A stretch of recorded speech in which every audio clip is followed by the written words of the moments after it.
There we are. Okay, ready to go. Okay, thank you very much, Fred, for the introduction. Thank you, judges. I appreciate you being here and the whole audience. I am so excited to be here. Thank you very much. I am really pleased to present my business. It is called Credo Studio, and we teach visual and performing arts. It's a Center for the Arts in San Juan Bautista. My name, Credo, is a Latin word that means I believe.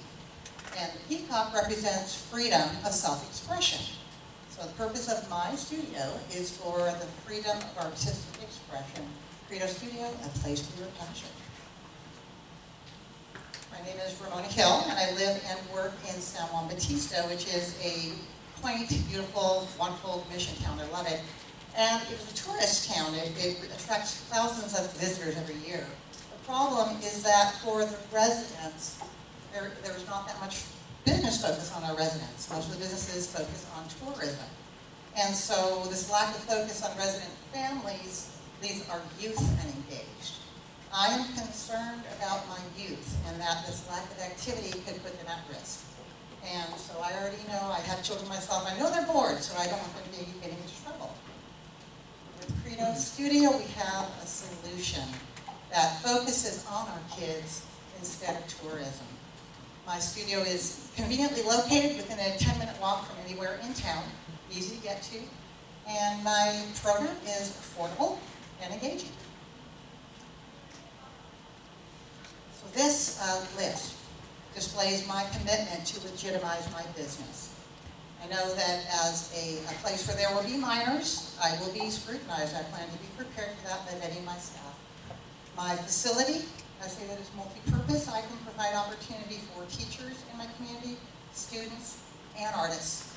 Because I have classrooms, I have a gallery, and a performance venue. I've been market-driven from the very beginning, from even before the beginning. I was asking people what they needed in San Juan. These are actual quotes that I heard at my grand opening in January.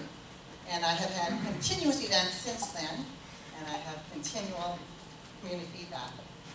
And so all feedback helps me to refine my operation, whether that is what someone wants, what someone doesn't want, how they experience my place. Although I do provide programming for all ages, my primary target market will be school-aged youth. And so I will be marketing to their parents. And the top three are the demographics of that group. For people that are in the lower end of the income scale, I am seeking scholarship funding. Those bottom two are psychographics, and it's important that that I mention that we're rural area residents because we value open space, we value that opportunity for our kids to get their hands in the dirt, and I have a community garden, and we'll have programming out there. This is the breakdown of the market within a 15-mile radius. The population that I include in my total available market are San Juan Bautista, Aronis, Croondale, and portions of Hollister and Gilroy combined.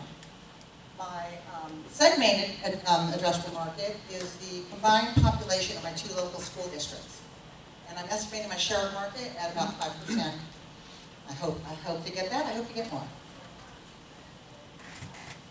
And this chart compares Credo Studio to my most established competitors that are in Hollister, California.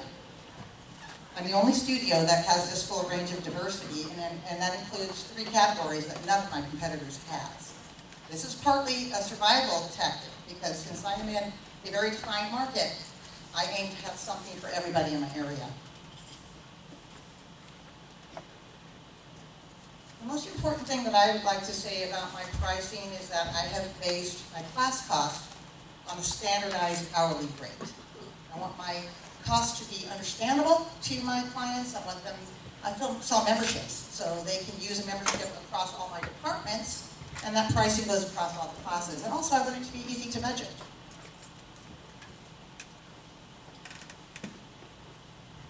This is about proceeds. I expect all of my expenses to be covered by my sales.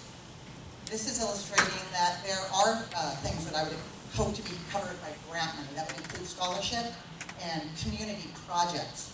My crown jewel project is to build a bandstand in San Juan Bautista, and to institute a music in the park program, and that would be for public use. I could see us doing political forums on this bandstand, you know, old-fashioned style. So I would expect those kinds of things to be done with grant money. And the 5% of self-funding is to indicate my understanding that additional personal investment may be required. I expect to break even about a year from now. I've been open for 3 months, so I have my fixed expenses, real figures on that. My expense line includes a increase on my variables. It includes starting to repay my investment next year. And then my revenue line is conservatively based on the studio share of customer hours, that is student hours per month. I will have additional streams of income from workshops, events, recording, and other services. There's a lot that'll be going on. And this chart is based on the same figures as the previous one, showing the net result. I show profitability next year, and then by the 3rd year, I expect to be established enough to see a leap in income and to be holding my expenses under tight control. My instructors will be independent contractors. Their pay will come as a portion of the student fees. And also, materials will largely be covered by students as well. It's art. They buy paper, they buy paint. We are already through the fall phase at Credo Studio. And one of the most important developments is that we participate in this community-wide art event every month called First Saturday San Juan. And what we do at Credo Studio is have an artist reception and an open mic the first Saturday of every month. This is open to the public. And so then we have that art display all month, art for sale. We are now in the walk phase. The most important thing for me going on in this phase is that I'm upgrading the website. That will be launched by the end of the month and be fully functional. I have a software that's managing all the back office that will be accessible. So people can register and pay online through my website. The other great thing is I have a PowerPoint, so I will be taking this on the road.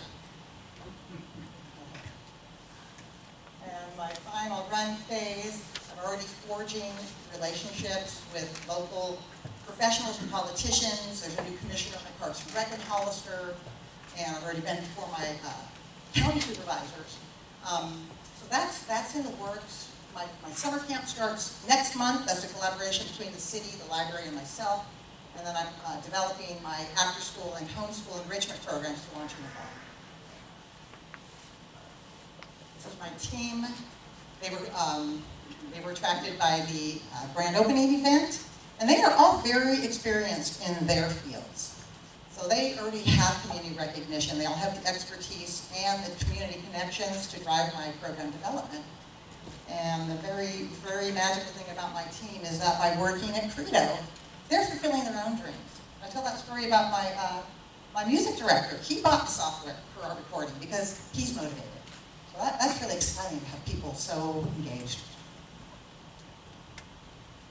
Credo Studio maintains a membership in Fractured Atlas. They are a national nonprofit art service organization that helps art businesses acquire grants. So as a member, I have access to grant money. They do require $1,000 seed money for any application. And so I can leverage funds that I receive up to, less than 10,000. They have grants up to $1 million. Wow. These are my financial priorities. I need to have an ADA compliant bathroom, and as we reach capacity, I'll need more space to accommodate more students and to expand my program. The building I'm in does have a second story that has grand ballroom in it. I have my eye on up there. I'd like to get the adult art studio upstairs as well. And these are all important points that what these mean is that I plan and hope for Credo Studio to be in San Juan Bautista long-term to serve the community. And I'd like this to be a family-owned business that passes down through the generations. That's my plan. Thank you. Thank you for your time. Thank you so much.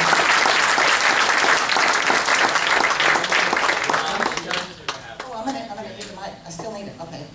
Yes.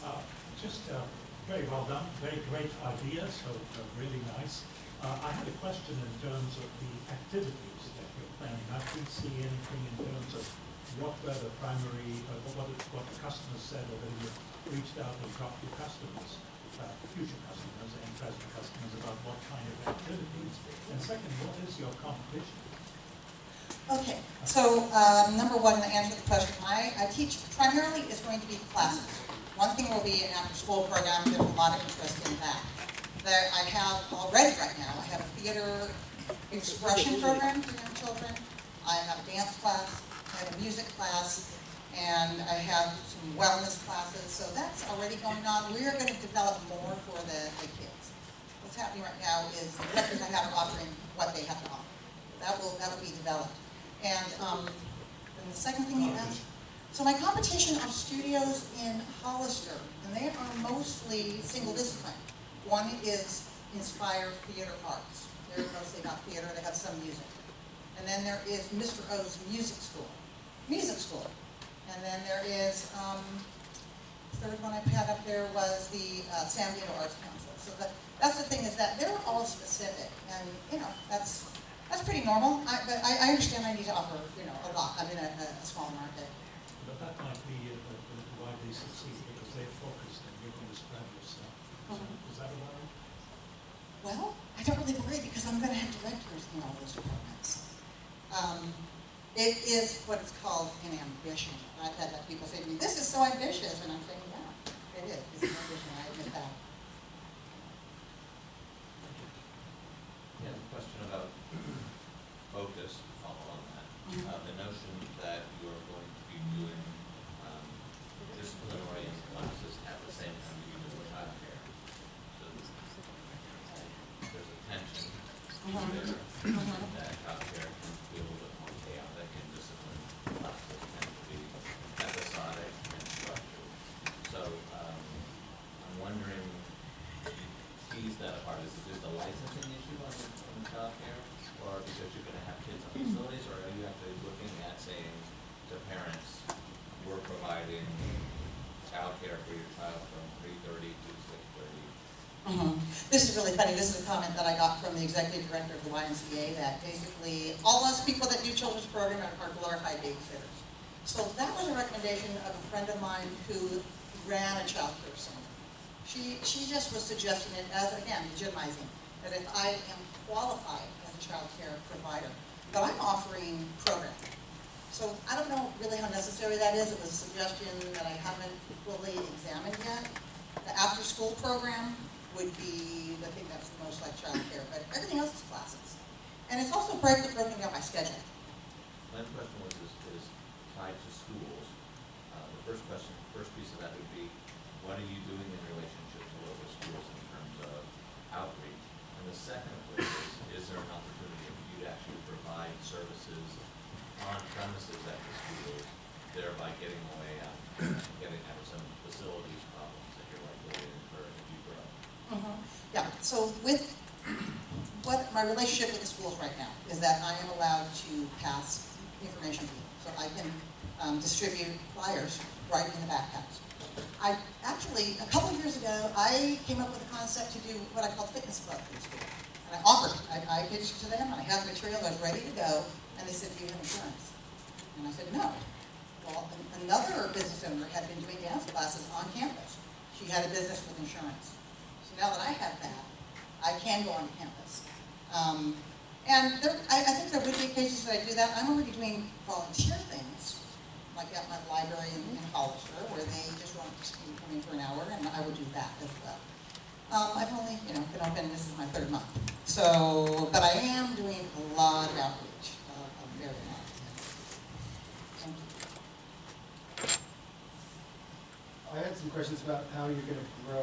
Year 2 to 3, it looks like your income goes up pretty considerably, but your expenses are almost the same. And I'm thinking about, I have 2 kids who are 18 and 16 who have been through dance classes and music classes for the last 12 years. There's a lot of money in kids, so I think that the opportunity that you're looking at has real potential. But the facility you have, one is 500 square feet, one is 600 square feet. if you want to grow, you've got theater and music and dance, they're all going at the same time. You're going to run out of space. I'm you sorry, need that's more all the time we people. have. So my capacity is 6 classes a day, 6 students each. And that is 12 hours a day. So I'll have 12 hours in the morning, and 3